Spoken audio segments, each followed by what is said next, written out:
Reaction to Jeremiah chapters 33 through 39. We get a couple things here that I want to address as we're reading through Jeremiah. And this is actually 2 days or 2 sections worth of reading, but I want to talk about them in one. The first thing is that in the beginning of this section, chapter 33, it talks about how the book of Jeremiah came to be. There's a message that God gives and tells Jeremiah, hey, write down all this stuff that I've delivered to you. It's a collection of all Jeremiah's speeches and sermons and prophecies.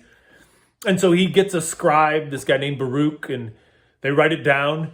And it's read to the people. The king hears about it, then it's read to the king, and then the king burns the book or the scroll, as we would call it a book, but it would be a scroll back then.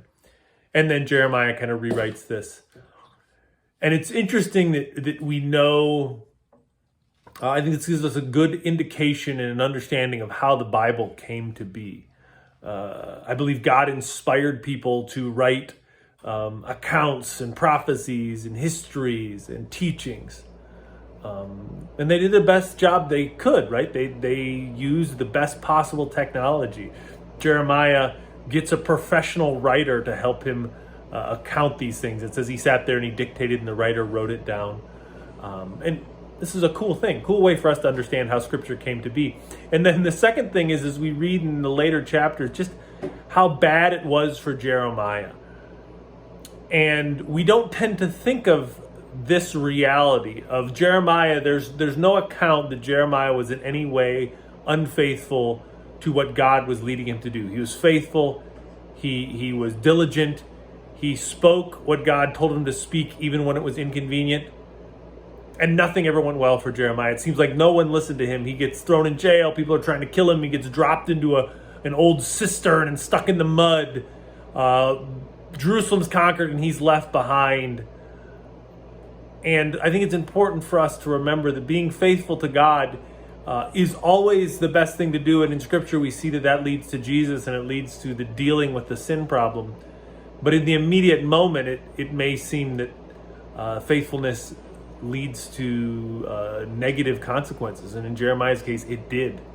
But I think it's just important to have that perspective, because sometimes we think of this hero or this fairy tale thing. It's not always a fairy tale. The story ends with Jesus fixing the problem of sin, and it ends with Eden restored, and that is the fairy tale ending.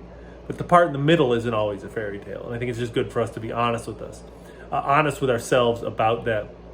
Jeremiah, for me, is one of the more difficult books as I read through Scripture.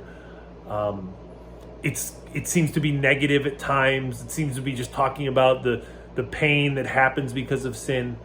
But there are these beautiful pictures of hope where Jeremiah talks about how God is telling people to wait and to call on him, and he would answer them and show them great and mighty things, and that God has positive plans for his people. So I encourage you to continue to read Scripture. I pray that you are blessed and see the story that's leading to Jesus.